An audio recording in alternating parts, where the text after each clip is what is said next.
नमस्कार दोस्तों, स्वागत है आपका अपने YouTube चैनल अपनी पाठशाला पर। दोस्तों, आज मैं एक बार फिर से उपस्थित हूँ भारतीय इतिहास के अंतर्गत मुगल साम्राज्य चैप्टर की वीडियो श्रृंखला का अगला भाग। दोस्तों, आज के इस वीडियो में हम लोग बाबर के इतिहास से संबंधित कुछ महत्वपूर्ण बिंदुओं को जानने का प्रयास करेंगे। तो आइए दोस्तों, शुरुआत करते हैं। जहीरुद्दीन मुहम्मद उर्फ बाबर मुगल साम्राज्य के संस्थापक और प्रथम शासक थे। इनका जन्म मध्य एशिया के वर्तमान उज़्बेकिस्तान में हुआ था। इनका जो जन्म हुआ था दोस्तों, वह मध्य एशिया में, जो अभी वर्तमान में उज़्बेकिस्तान में पड़ता है, वहाँ हुआ था। यह तैमूर और चंगेज़ खान का वंशज था। यह बाबर जो था वह पिता की ओर से तैमूरलंग और माता की ओर से चंगेज़ खान का वंशज था। मुबैयान नामक पद्य शैली, जो कविता लिखने की एक शैली है, मुबैयान का जन्मदाता भी बाबर को ही माना जाता है। 1504 ईस्वी में काबुल तथा 1507 ईस्वी में कंधार को इसने जीता था। 1504 ईस्वी में काबुल को जीता, उसके बाद 1507 ईस्वी में कंधार को भी जीता था। और कंधार को जीतने, ये दोनों लड़ाइयाँ जीतने के बाद उसने बादशाह की उपाधि धारण की। उसके बाद 1519 से 1526 ईस्वी तक इसने भारत पे 5 बार आक्रमण किया। 1519 से लेकर 1526 ईस्वी तक भारत पर इसने 5 बार आक्रमण किया। दोस्तों, 1526 में इन्होंने पानीपत के मैदान में दिल्ली सल्तनत के अंतिम सुल्तान इब्राहिम लोदी को हराकर मुगल साम्राज्य की नींव रखी। 1526 ईस्वी में पानीपत के मैदान में, पानीपत यह जो है हरियाणा के आसपास पड़ता है, वहाँ पे दिल्ली सल्तनत के उस समय जो अंतिम सुल्तान थे इब्राहिम लोदी, उनके बीच और बाबर के बीच युद्ध हुआ, जिसमें इब्राहिम लोदी को पूरी तरह से हरा दिया बाबर ने। और इसी युद्ध को पानीपत के प्रथम युद्ध के नाम से भी जाना जाता है। और इस युद्ध को जीतने के बाद बाबर ने मुगल साम्राज्य का नींव रखा। बाबर ने 1527 ईस्वी में खानवा का युद्ध जीता, 1528 में चंदेरी का युद्ध तथा 1529 में घग्गर यानी घाघरा का युद्ध जीता। इन युद्धों के बारे में विस्तार से हम लोग आगे चर्चा करेंगे। दोस्तों, फिलहाल यह जो पानीपत का प्रथम युद्ध बाबर के द्वारा जो लड़े गए युद्ध है, उसको याद रखने का एक ट्रिक है, जैसे कि पानी पिया, खाना खाया, चाय पिया और घर गया। यानी कि पानी पिया अर्थात सबसे पहले पानीपत का युद्ध 1526, फिर उसके बाद 1527 में खानवा का युद्ध, खाना खाया खानवा, फिर चाय पिया यानी चंदेरी, और घर गया अर्थात घाघरा या घग्गर का युद्ध। तो ये जो है दोस्तों, इस तरह से 1526, 27, 28 और 29 लगातार 4 सालों में 4 युद्ध बाबर ने जीते थे। उसका एक शॉर्ट ट्रिक है, इसके आधार पर आप याद रख सकते हैं। सबसे पहले हुआ था पानीपत का प्रथम युद्ध 1526 ईस्वी में, उसके बाद हुआ 1527 ईस्वी में खानवा का युद्ध, उसके बाद हुआ 1528 में चंदेरी का युद्ध और 1529 में घाघरा का युद्ध। और फिर 29 के बाद 30 में इसकी मृत्यु हो जाती है ना। तो 1530 में इसकी मृत्यु हो गई। आइए आगे बढ़ते हैं और हम लोग जानने का प्रयास करते हैं बाबर के आरंभिक जीवन के बारे में। बाबर का जन्म फरगना वादी के अंदीजान नामक शहर में हुआ था, जो अब उज़्बेकिस्तान में है। वे अपने पिता उमर शेख मिर्जा, उनके पिता का नाम था उमर शेख मिर्जा, जो फरगना घाटी के शासक थे तथा जिसको उसने एक ठीगने कद के तगड़े जिस्म, मांसल चेहरे तथा गोल दाढ़ी वाले व्यक्ति के रूप में वर्णन किया है ना। जो उमर शेख मिर्जा थे, उसके बारे में बाबर बताते हैं कि वह जो है क्या थे, ठीगने कद के थे, यानी कि उनका कद छोटा था और तगड़े जिस्म, मांसल चेहरे तथा गोल दाढ़ी वाले व्यक्ति के रूप में वर्णित किया है। तथा माता कुतलुग निगार खानम का ज्येष्ठ पुत्र था। उनके माता का नाम था कुतलुग निगार खानम। कुतलुग निगार खानम या खान से आप याद रखें, है ना। इनके ज्येष्ठ पुत्र थे। बाबर जो था वह ज्येष्ठ पुत्र था अपने माता पिता का। हालांकि बाबर का मूल मंगोलिया के बलार्स कबीले से संबंधित था, पर उस कबीले के लोगों पर फारसी तथा तुर्क जनजीवन का बहुत असर था। वे इस्लाम में परिवर्तित हुए तथा उन्होंने तुर्किस्तान को अपना वास स्थान बनाया। बाबर की मातृभाषा चगताई भाषा थी। बाबर की जो मातृभाषा थी वह चगताई थी, पर फारसी जो उस समय उस स्थान की आम बोलचाल की भाषा थी, इसमें भी वह प्रवीण था। अर्थात कि बाबर जो है उसका मातृभाषा चूंकि चगताई था, लेकिन वह फारसी में भी पारंगत था। उसने चगताई भाषा में बाबरनामा के नाम से अपनी जीवनी लिखी थी। बाबर की जीवनी का नाम है बाबरनामा, जो कि किस भाषा में लिखी हुई है? चगताई भाषा, जो कि उसकी मातृभाषा थी।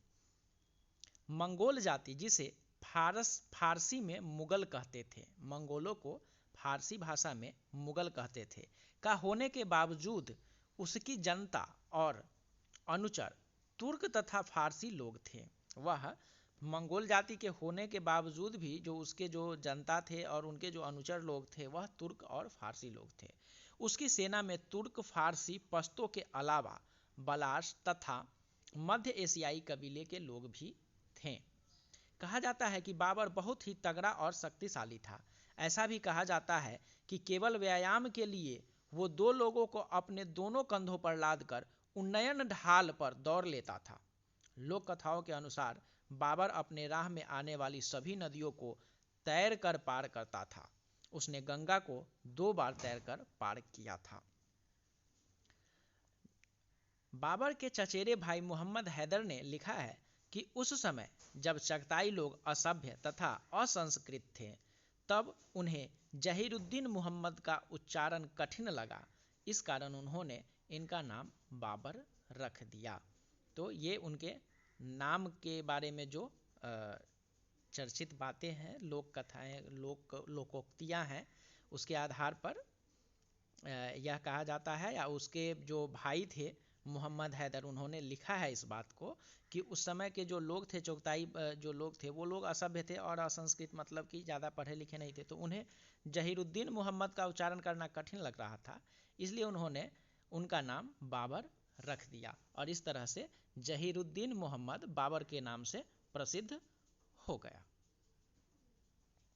अब हम लोग देखेंगे कि बाबर का सैन्य जीवन कैसा था। सन 1494 में 12 वर्ष की आयु में ही उसने फरगना घाटी के शासक का पद सौंपा गया। यानी 1494 ईस्वी में जब वह 12 वर्ष की उम्र का था, तभी उसे फरगना घाटी का शासक बना दिया गया। उसके चाचाओं ने इस स्थिति का फायदा उठाया और बाबर को गद्दी से हटा दिया। उसके चाचा जो थे उनको गद्दी से हटा दिया।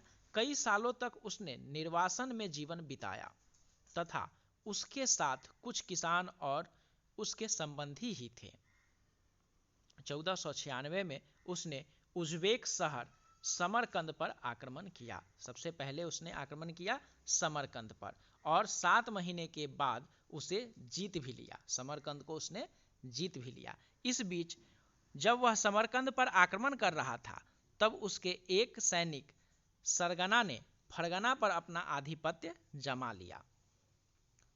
जब वह समरकंद की लड़ाई लड़ रहा था, उसी बीच उसके सैनिक की एक टुकड़ी ने जाकर के क्या किया कि फरगना को भी अपने अधिकार में ले लिया।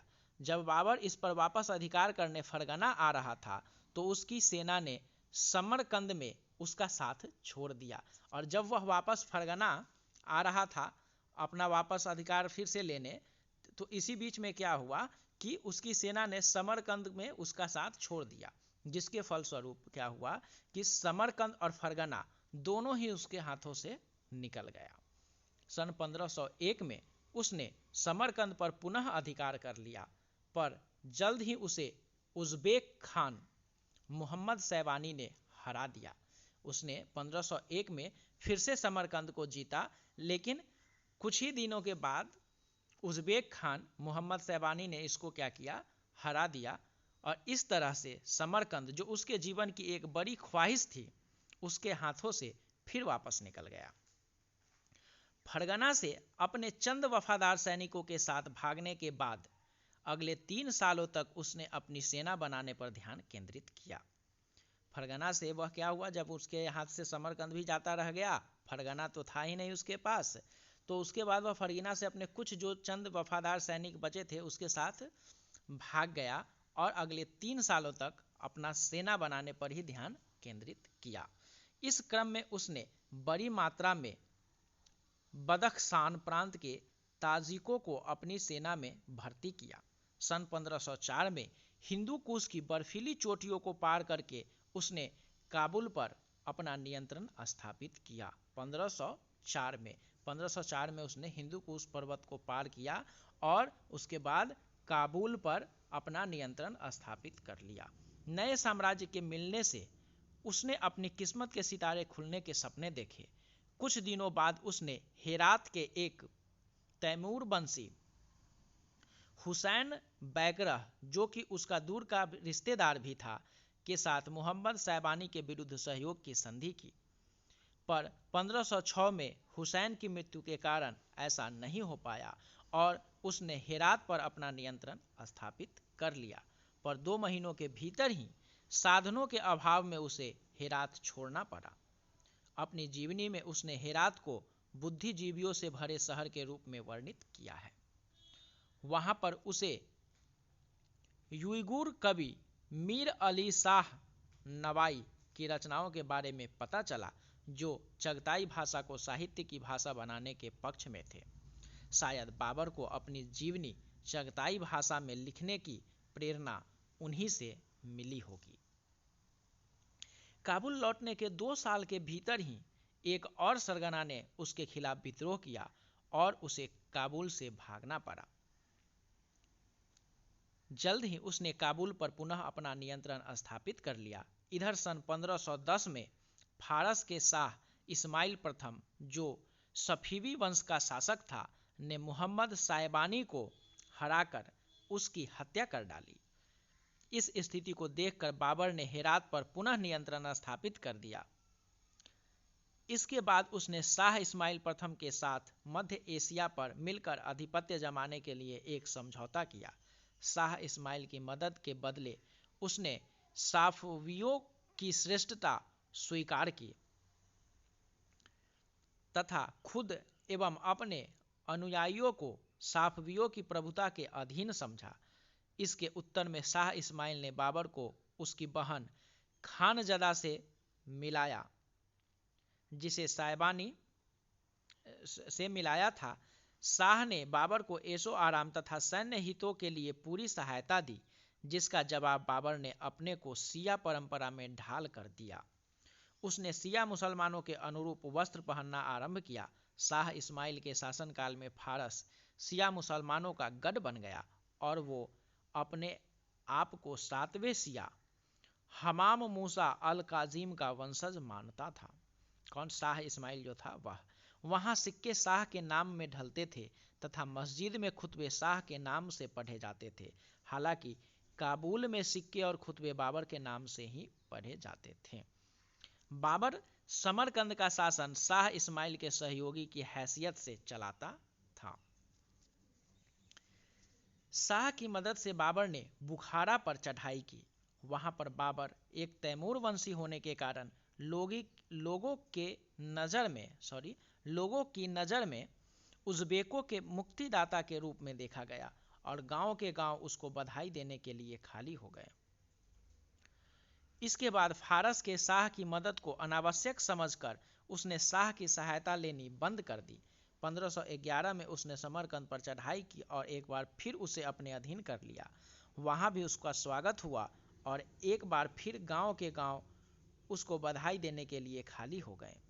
वहां सुन्नी मुसलमानों के बीच वह सिया वस्त्रों में एकदम अलग लग रहा था। हालांकि उसका सिया हुलिया सिर्फ शाह इस्माइल के प्रति साम्यता को दर्शाने के लिए थी। उसने अपना सिया स्वरूप बनाए रखा। यद्यपि उसने फारस के शाह को खुश करने हेतु सुन्नियों का नरसंहार नहीं किया, पर उसने सिया के प्रति आस्था भी नहीं छोड़ी, जिसके कारण जनता में उसके प्रति भारी अनास्था की भावना फैल गई, जिसके फलस्वरूप 8 महीनों के बाद उज़्बेकों ने समरकंद पर फिर से अधिकार कर लिया।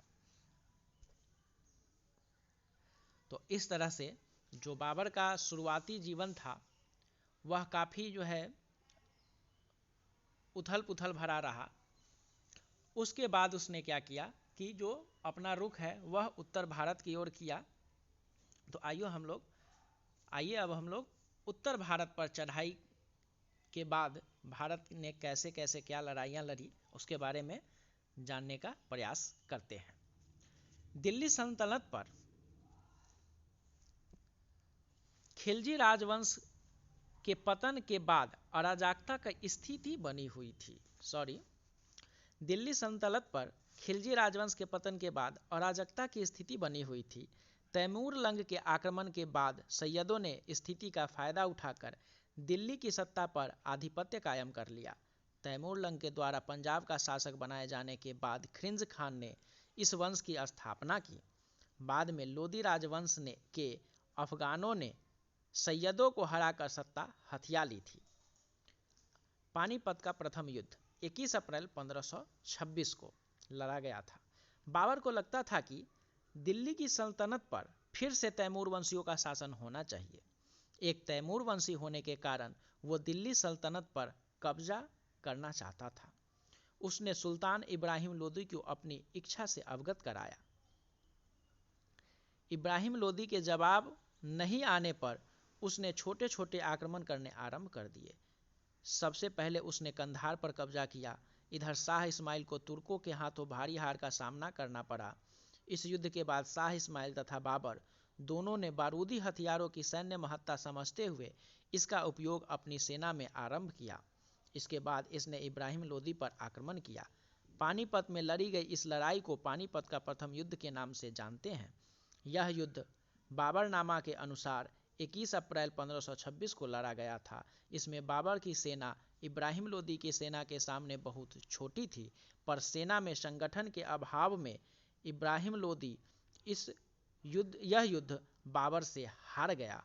इस युद्ध में बाबर ने तुगलमा पद्धति का प्रयोग किया था। इसके बाद दिल्ली की सत्ता पर बाबर का अधिकार हो गया और उसने सन 1526 में मुगल राजवंश की नींव डाली। राजपूत राणा सांगा के नेतृत्व में राजपूत काफी संगठित तथा शक्तिशाली हो चुके थे। राजपूतों ने एक बड़ा क्षेत्र स्वतंत्र कर लिया था और वे दिल्ली की सत्ता पर काबिज होना चाहते थे। बाबर की सेना राजपूतों की आधी भी नहीं थी। 17 मार्च 1527 में खानवा की लड़ाई राजपूतों तथा बाबर की सेना के बीच लड़ी गई। राजपूतों का जीतना निश्चित लग रहा था, पर युद्ध के दौरान राणा सांगा घायल हो गए और घायल अवस्था में उनके साथियों ने उन्हें युद्ध से बाहर कर दिया और एक आसान सी लग रही जीत उसके हाथों से निकल गई। इसके एक साल के बाद राणा सांगा की 30 जनवरी 1528 को मौत हो गई। इसके बाद बाबर दिल्ली की गद्दी का अविवादित अधिकारी बन गया। आने वाले दिनों में मुगल वंश ने भारत की सत्ता पर 231 सालों तक राज किया। खानवा का युद्ध 17 मार्च 1527 में मेवाड़ के शासक राणा सांगा और बाबर के मध्य हुआ। इस युद्ध में राणा सांगा का साथ खास तौर पर मुस्लिम यदुवंशी राजपूत उस वक्त के मेवात के शासक खानजादा राजा हसन खान मेवाती और इब्राहिम लोदी के भाई महमूद लोदी ने दिया था। इस युद्ध में मारवाड़, अंबर, ग्वालियर, अजमेर, बसीन चंदेरी भी मेवाड़ का साथ दे रहे थे। बाबर ने युद्ध के दौरान अपने सैनिकों के उत्साह को बढ़ाने के लिए शराब पीने और बेचने पर प्रतिबंध की घोषणा कर शराब के सभी पात्रों को तुड़वाकर शराब न पीने की कसम ली। उसने मुस्लिमों से तमगा कर न लेने की भी घोषणा की। तमगा एक प्रकार का व्यापारिक कर था जो राज्य द्वारा लिया जाता था। 2 लाख मुगल सैनिकों को लेकर सांगा से युद्ध करने उतरा था।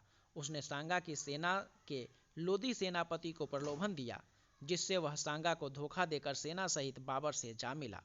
बाबर और सांगा की पहली मुठभेड़ बयाना में और दूसरी खानवा नामक स्थान पर हुई। इस तरह खानवा के युद्ध में भी पानीपत के युद्ध की रणनीति का उपयोग करके बाबर ने राणा सांगा के विरुद्ध एक सफल युद्ध की रणनीति तय की। इसमें राणा सांगा की हार हुई थी और बाबर की विजय हुई थी। यहीं से बाबर ने भारत में रहने का निश्चय किया और इस युद्ध में ही प्रथम बार बाबर ने धर्म युद्ध का नारा दिया था और इसी युद्ध के बाद बाबर ने गाजी अर्थात दानी की उपाधि ली थी। तो यह जो खानवा का युद्ध था, इस युद्ध में भी उसने तुगलमा नीति का प्रयोग किया और इस आधार पर वह जीता और खानवा का युद्ध जीतने के बाद वह भारत में ही रहने का अपना इच्छा प्रकट किया और यह युद्ध जीतने खानवा का युद्ध जीतने के बाद उसने गाजी की उपाधि धारण की, जिसका अर्थ होता है दानी। तो दोस्तों, आज के वीडियो में बस इतना ही। आगे हम लोग जो है चंदेरी का युद्ध और घाघरा का युद्ध और फिर बाबर के अंतिम दिनों की चर्चा करेंगे और साथ साथ हम लोग हुमायूं के बारे में भी जानने का प्रयास करेंगे। तो मिलते हैं अगले वीडियो में, तब तक के लिए नमस्कार दोस्तों, यदि यह वीडियो आपको अच्छा लगा हो तो वीडियो को लाइक करें, चैनल को सब्सक्राइब करें और ये वीडियो जो है हमारे चैनल पर जो भी वीडियोज़ आते हैं उसको देखने के लिए आप हमारे अपनी पाठशाला के टेलीग्राम चैनल को भी ज्वाइन करें। धन्यवाद दोस्तों।